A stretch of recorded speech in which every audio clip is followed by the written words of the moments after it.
Hi, everyone, and welcome to a very special episode of Legal Management Talk. It's not too often when we get the chance to hear from both ALA's president, Amanda Koplos, and executive director, Eryn Carter, in the same room at the same time. Fortunately, this is one of those times. It's the first in what we hope is an ongoing series titled ALA's Meeting the Moment. We know legal administrators wear many hats and have to stay on top of many trends, so who better to address one of today's biggest topics and the resources ALA has around it than two of our organization's leaders. This episode is all about hiring in the current tight job market, so we hope you're able to take away some lessons from Amanda and Eryn's experiences as managers and learn more about what ALA offers to our members. Without further ado, here's Amanda and Eryn. Hi. Hi. Hi, Amanda. How are you? I'm good. How are you? Good. Thanks for joining us. I'm super excited about this. We're excited too. You're here at ALA headquarters in Chicago. In Chicago. It wasn't too cold. It wasn't too cold. We brought you a sunny day. Yes. I did have to dig for a jacket. You know, living in Orlando, I don't have any. I keep them in boxes. You got lucky today that you brought the sunshine from Florida with you. So we thank you. You're welcome. Anytime. Happy to do it. So let's get started. Okay. I know that a lot of our audience already knows who you are, but why don't you introduce yourself on the off chance they don't know me. doesn't know you. Yeah, Amanda Koplos rhymes with hopeless. I always say that. People say, don't say that, you're not hopeless. But then once I say that, people always remember that that's how to pronounce it. Right. So currently serving as ALA president through May of 25. I live in Orlando, Florida. Yeah. I work for a firm named Sheffield, Lohman & Wilson. We have about 58 attorneys, so we're considered a mid-sized firm. And I am the chief operating officer. And I do ALA in my spare time. Yes. You do a lot for ALA, and we thank you for that.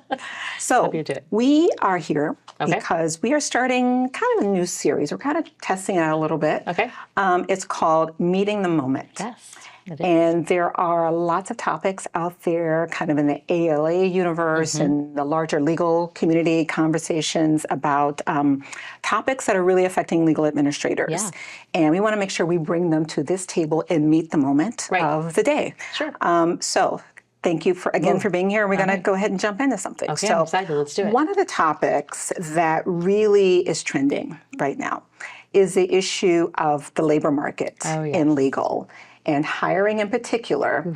So I see you made a face. So it must be affecting you in some way. So tell us a little bit about that. Well, I will say on the positive side, things are getting a little better. Okay. So, we went through the Great Resignation and it was really tough. Yeah. Hiring, like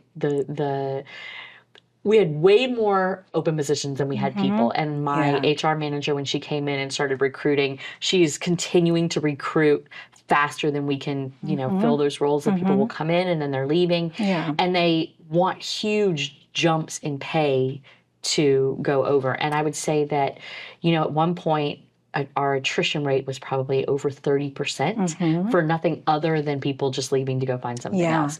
In law firm standards, you're looking at 20%. And in the outside world, it's 10%. But in firms, you're looking at 20%. So our attrition has slowed down and the people leaving for more money has slowed down. Yep. But what has happened is all salaries have been driven up from it. Yeah.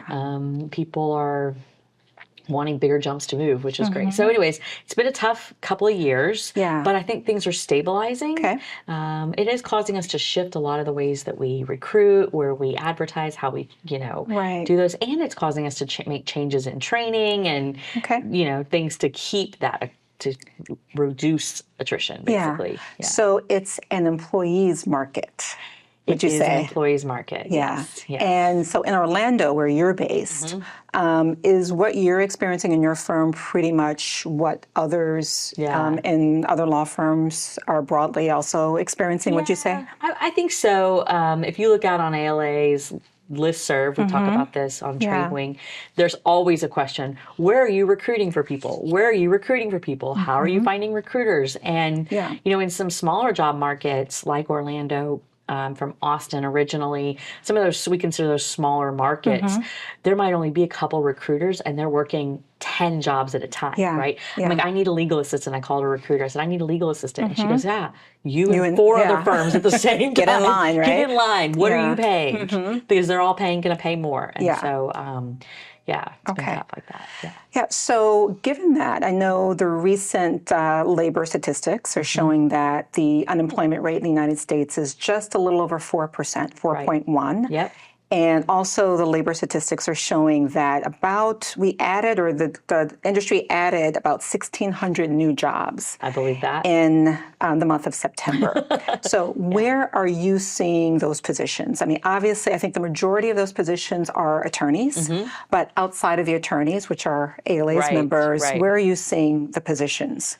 Almost all tech. Okay. Right? So in law firms, you might have a you might have had a 2 to 100 ratio 10 years ago on the number of people in tech to firms. Yeah. Now it's like 10 to 100. So it's a lot higher people, and much more money is required for all this tech that we're spending. So there's a lot more jobs in legal tech, I think, within firms. Yeah. And then specialized positions in administrators I've seen, like I've seen this huge increase in compensation analyst, right? There's this job, and the person's entire job is to analyze compensation for the whole firm. A lot more pricing and profitability analysts. So they're making sure that what we're charging clients is profitable. What do you think is driving that? Let's start with tech. Yeah. Well, tech is a lot more money these days. And just getting a hold of what is out there in tech and understanding the depth and breadth of it. Out there in terms of firm needs, or as far as software available, right? Like the market is, I wouldn't say saturated, I would say there's just such a tight market for things like document management systems, practice management systems. So there's a lot more tech companies on the market now. And, administrators, we're really having to shift our knowledge base to be able to analyze and figure out what are these software what does it even do? Does our firm need it? Can we afford it? So a lot of people are coming in IT who are having to learn this software very quickly, having to give advice and help us figure out what we need to evaluate, and then maintain it and train on it, because you add something new, and that's a whole trainer position that has to be created. So if for someone who has been with a firm for a while, and also as a prospective employee, what do they need to know in terms of getting their foot in the door and keeping it there, in terms of building a career track, in terms of, especially with regard to tech in particular? Well, let me start by saying they need to find that job on ALA's job bank. Yes. But, ALA does have a job bank, and we hire for all types of positions within. And so there could be tech-based positions, or there could be these pricing, compensation analysts. And if you're a firm and you're looking for one of these very specialized positions and you're open to looking anywhere, ALA's job bank is great for that. So you didn't pay me to pitch it, but I do need to pitch it. There you go. We like that. So, so that speaks to kind of what job openings are out there, and what should prospective employees be looking for. But in terms of preparation, like you mentioned training and development a little earlier. So where do they find that, or how do they know what to train on? Exactly. So I guess I'm going to pitch ALA again. Yeah, but come on. But our organization is designed to prep you to manage law firms, right? And so we have white papers, we have webinars, we have training. I'm telling you all the things that we have, right? But our annual conference, this year, we're going to have a pre-conference that's devoted strictly.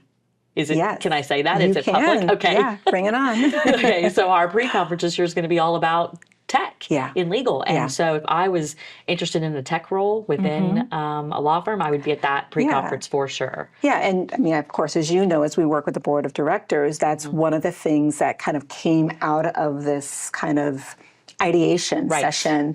And in terms of what can ALA add to its repertoire of additional events and training, et cetera. And so this is something that we are going to be presenting to our members and conference attendees in May. So I'm excited, we're excited in about that Nashville. too. In Nashville. Get your boots and come learn about legal management. Your boots. So the other thing you mentioned was kind of a trend towards specialization. Can you say more about that? In small firms, small to mid-sized firms, people wear all the hats, right? But there's a lot more hats these days, and it's not just past tech, but there's, you have to know so much more about benefits and so much more about all of those things. And so firms can't, smaller firms can't hire specialists. Yeah. So the one person has to become more and more specialized. That's the first struggle that we've got. The second is that they are adding and creating new positions within law firms. Yeah. There used to be in large firms, there was a COO. Well, now firms are adding a deputy COO. So it's somebody who knows all of that and is kind of training. You're a COO, up. right? I'm a COO, right? Yeah. But some of the larger firms are adding deputy COOs whose job it is to act as that liaison to offices beyond like the office manager. And I hadn't seen that position years ago. Like I said, the compensation analyst. We're starting to see when we poll our membership that our job titles are, people are adding job titles every year that we didn't used to have. Yeah, it's it's an interesting trend. Yeah. So the leaders within the firm, managing partners, and your executive teams, what do typically a COO or someone in your position have to tell them or help them understand in terms of kind of the trends in the labor market, how it impacts the firm, and what the firm should be looking for in terms of talent acquisition and training? First, it's costing us a lot more. Okay. Yeah. Second, we're having to be very creative on benefits, right? And so we use ALA's compensation and benefit survey a lot. And that's, I use that survey and I use it as a tool to show my partners and our managing partners, here's what ALA is doing. Right. And we produce this every year. I don't know how many years we've done it. Our 24 one just came out, right? And it's got some interesting things. Like, so there's some standard information, like the ratio of number of secretaries to partner to attorneys. That hasn't really changed much over time. That but it also showed how many firms are increasing salaries this year, what percentages they are increasing this year. So a lot of it is staying competitive. And I don't know if you know this about lawyers, but they love data, and they respond very well to data. So we're using that for that. Our compensation benefits survey, like you just mentioned, was just released in early October, and we have a companion piece for large firms. That's right. And the key roles with a large firm. Right. And so I think with those who are acquiring those resources are able to, again, do some comparative analysis, make a sale, if you will, to the leadership and based on that knowledge base. And so we're really proud of that, that resource that we're providing to our membership. And I think it's important to point out that the benefit side of it is just as important, right? So you want to know what percentage of health insurance other firms are paying, who is giving parental leave, like those sort of things are really important.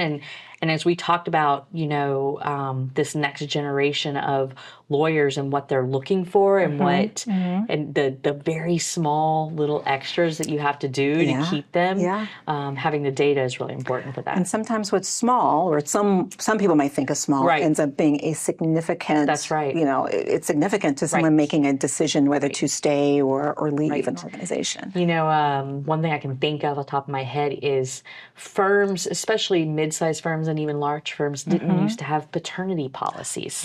Right? And so now we're seeing, people who are listening to this outside of legals was like, well, everybody has a paternity policy, but law firms have not typically had them. And so we're seeing trends like that, and we're having to build that in because this generation, the fathers or the non-childbearing partner is taking off just as much time as the other attorneys. And so we're having to make adjustments accordingly. Yeah, that's an interesting comment that you make because that is, I think a data point in our compensation and benefits survey that you'll see or the readers will see this year. We talk a little bit, or the survey highlights, what firms are doing broadly with regard to maternity and paternity leave and where that is situated in terms of a priority for current and prospective employees. The other thing that you mentioned is, the survey mentions is, work from home is still a topic.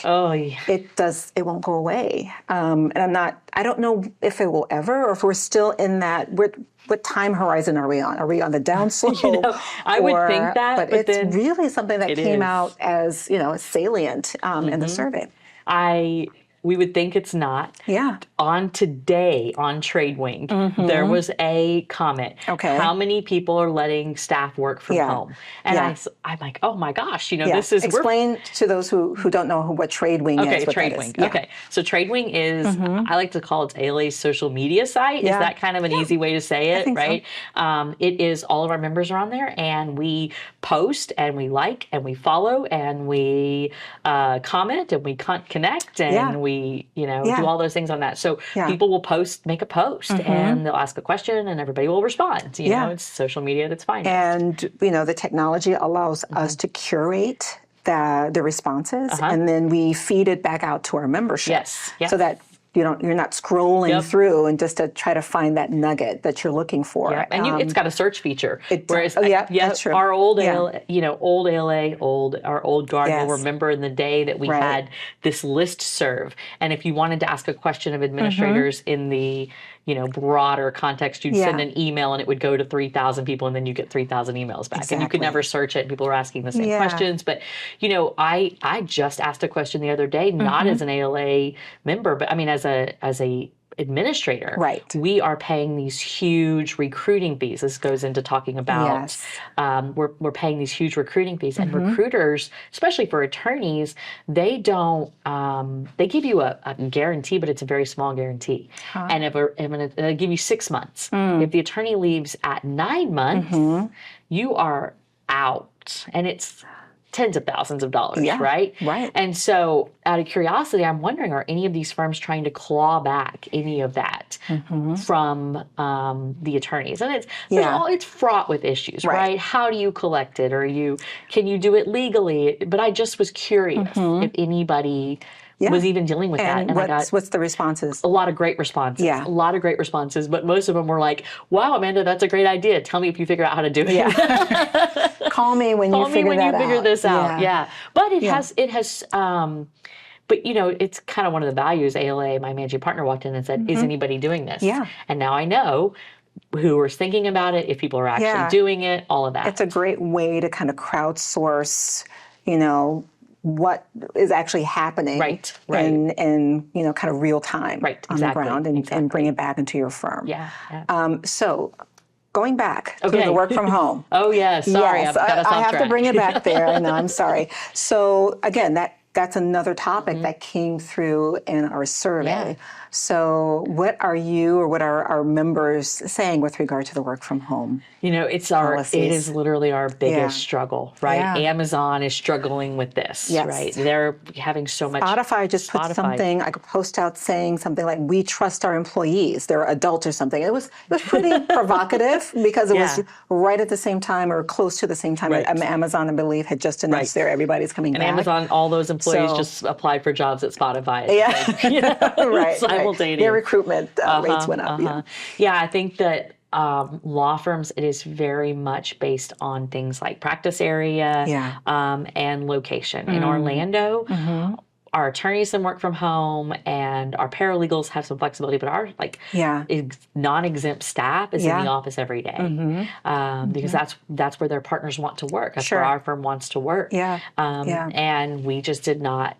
Our firm has not embraced that. So I think it runs the gamut. Yes. There are way more completely virtual law firms today than there ever were. Right. And there's a lot of flexibility for attorneys, which our attorneys are loving. Yeah. But I think from the staff side, it kind of runs Everybody's the still trying to figure it out. Nobody knows. No, I mean, honestly, you ask a question, you will get 100 different responses if you ask 100 firms what they're doing. And like I was saying, how do we kind of measure that time horizon before things start leveling off? But it doesn't seem to be getting any closer to doing that. So, well, we're just there. But labor will drive it, right? Labor will absolutely drive it. And, maybe the next generation of workers might be driving that too. Right. And, they're going to be shaping, the Zoomers. The Gen Z. Yeah, exactly. Yeah. So let's talk a little bit about, we talked a little bit about recruiters. So another interesting statistic that I read is that I think Big Hand did some research and found that 38% of firms expect to be losing somewhere between 20 to 40% of their legal administrators to retirement. Oh, good. That's great for those of us who aren't retiring. Yeah, in the next 5 years. Yeah, so yeah. again, this wave is coming. Where do you think how do you think firms will be positioned or should be positioning themselves now before they get consumed or overwhelmed by that wave? Well, because succession planning, and firms focus a lot on succession planning for partners, but they do not focus on succession planning for administrative staff. Yeah. I think it's going to be really interesting because, we're seeing more and more this use of the COO title, the C-suite titles. We're going to continue to see a rise in that. We're going to continue to see our market influenced. Our membership, its members are going to continue to come from outside of legal because more and more firms are hiring business managers to run their business. So they're looking for CPAs, they're looking for MBAs. Historically, a lot of these administrators who are retiring grew up in the firm. 30 years, 40 years have been here. That longevity is just not, it's not going to be as relevant, as our generation and then the Ys and the Zoomers or whatever. Exactly. What letter are we on now?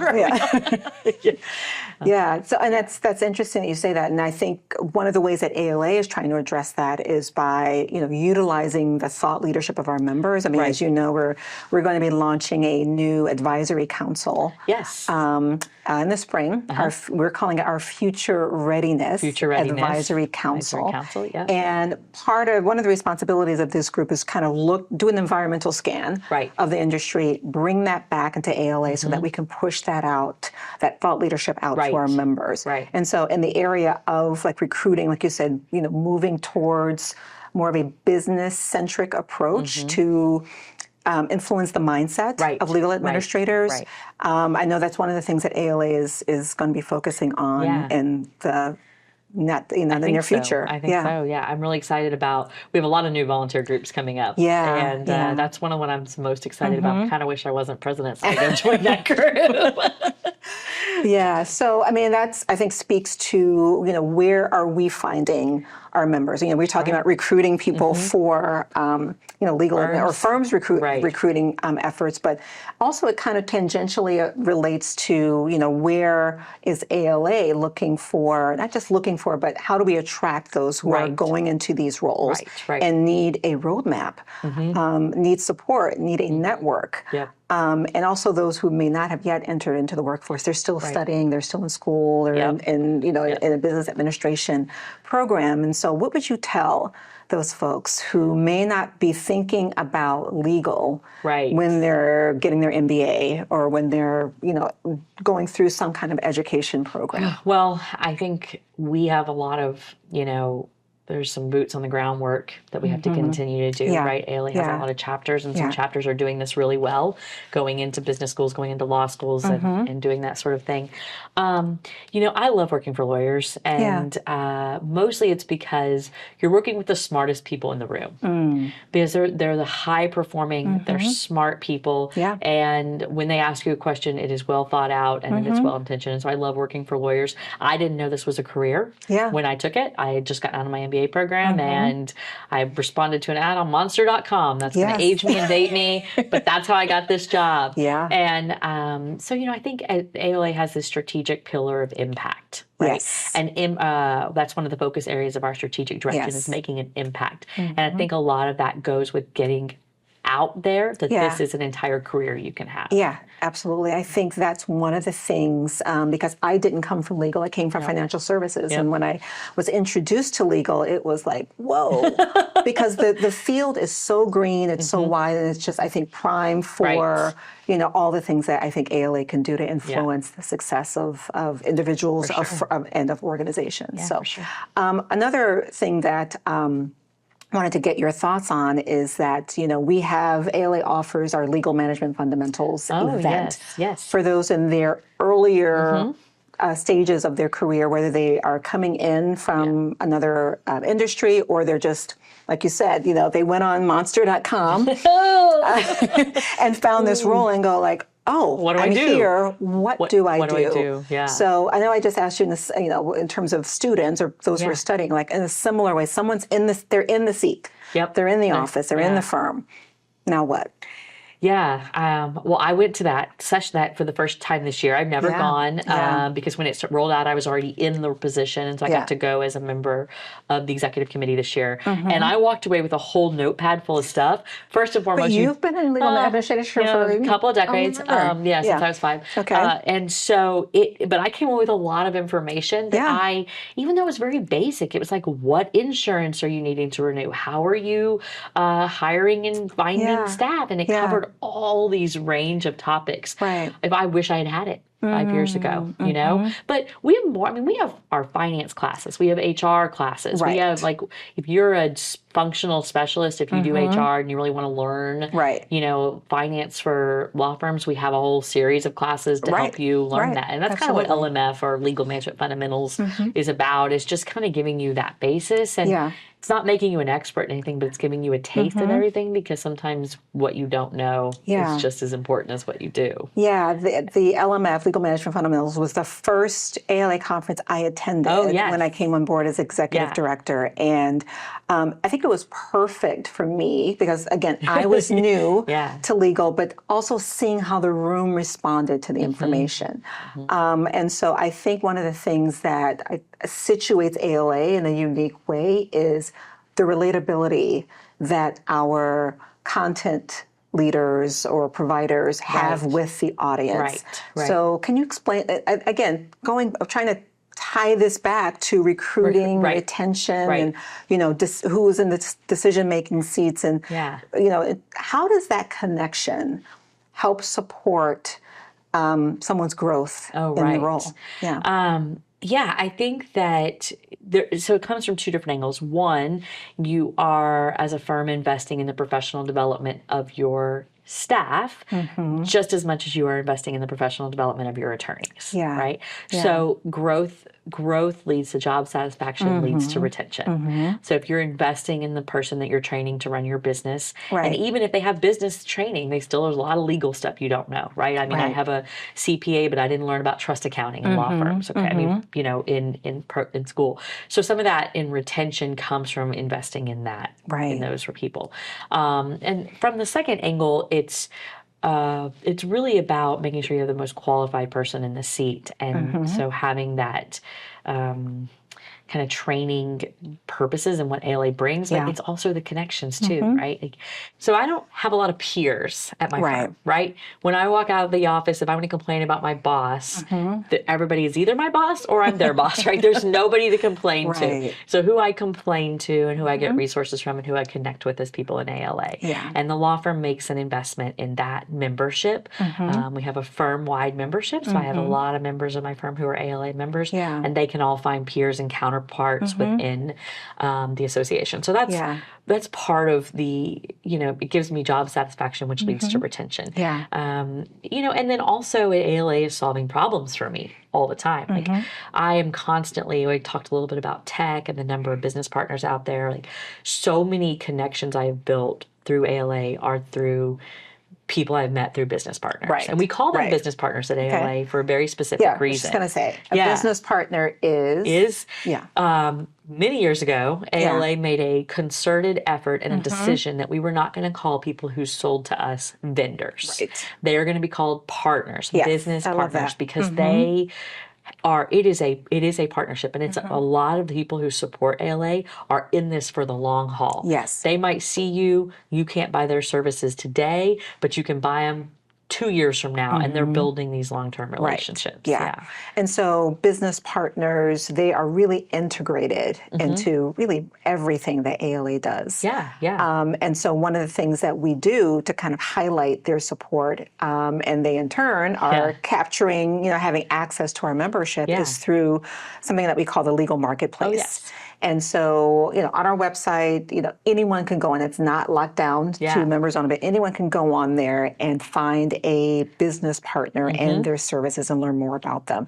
But ALA is kind of the conduit so that you're not Googling, you know, our members aren't spending a whole lot of time on Google. Who do I find a legal recruiting? So going back to recruiting, you know, that is one of the types of business partners that is also available out there for someone that really needs that level of support. Because like I said, you have a lot of your, you know, which recruiter do you use? And if there's 3 recruiters in a small market and they're all taking, you might want to find a different recruiter, because a lot of times these national recruiters will have local shops, but maybe aren't advertising or doing it locally and can help you. And one of the things that I love about business partners is that they really are in the business of helping our members, not selling to our members.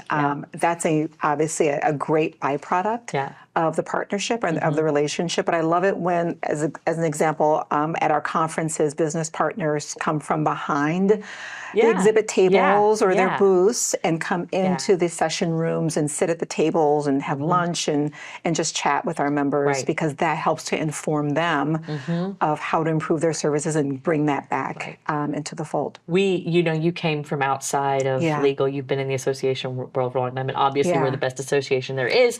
But I constantly hear from business partners, you guys just thank us for being here. Right. And we appreciate that they are there. And these companies that sell into a lot of different industries, like recruiters, will always say, you guys are the most grateful that we're here, and we're very grateful. It's a concerted effort, but it's also very authentic when we do that, and they are truly helping us meet the moment of bringing the right resources to our membership.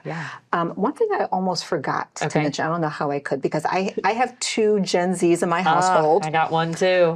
So back in September, our September issue of Legal Management magazine, there was a feature article about Gen Z in legal.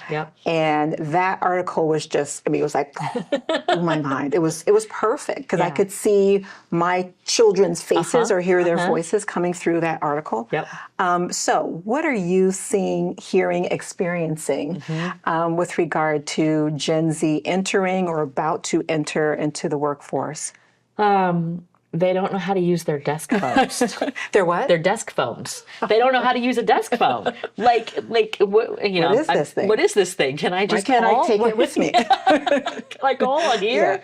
So that's really interesting. They have they're tech first, and so they're driving this need for spend in technology. And they don't have the job loyalty. And I've been in this long enough to where when I came on the job, I was a very, very young Gen X, high-ish millennial cusper thing. And so I remember being the generation that was picked on when I first joined. So I don't want to pick on a generation. I don't like to do that. But everybody has different motivators, and they have different things. And our workforce is this. And I have an 11-year-old, so I now have a Gen Alpha in my household. And so, but I can already, and it's only 3 or 4 years difference, but I can see some of the differences.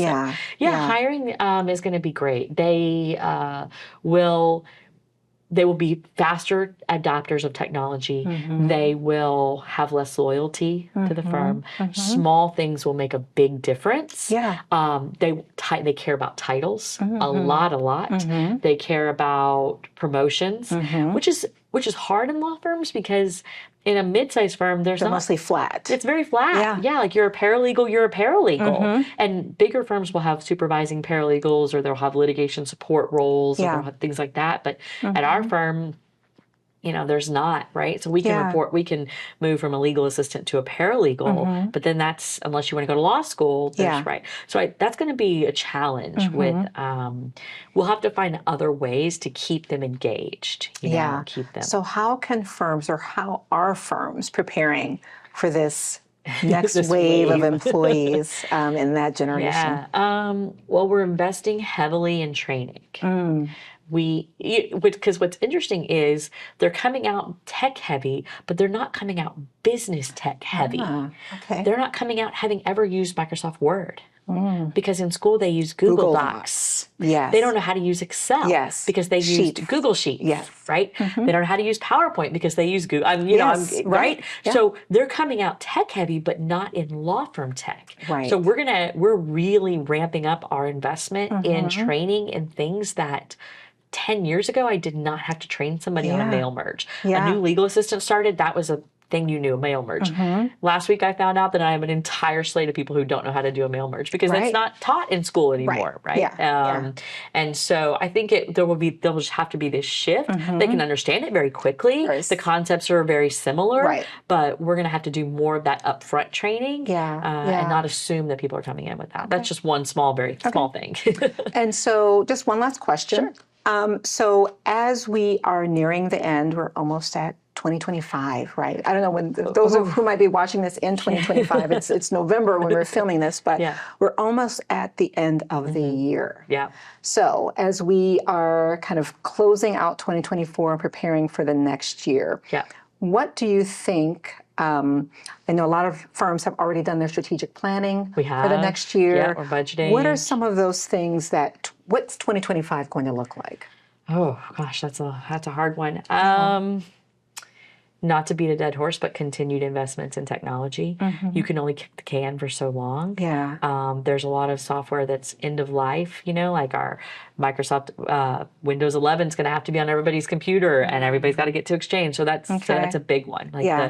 You can no longer not invest in technology, right? So that's the first one. But when we're talking about hiring and retention, then I think a lot of it is just really paying attention to what other firms are doing and knowing that you're going to have to step up to continue to compete.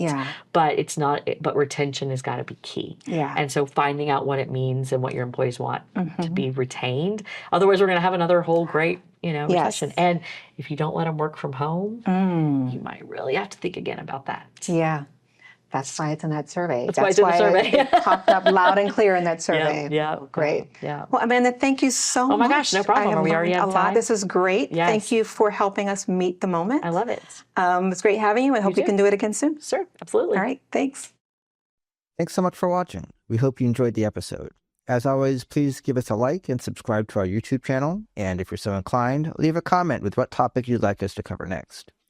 And of course, you can find us wherever you get your podcasts, and you can learn more about ALA at alanet.org. Until next time.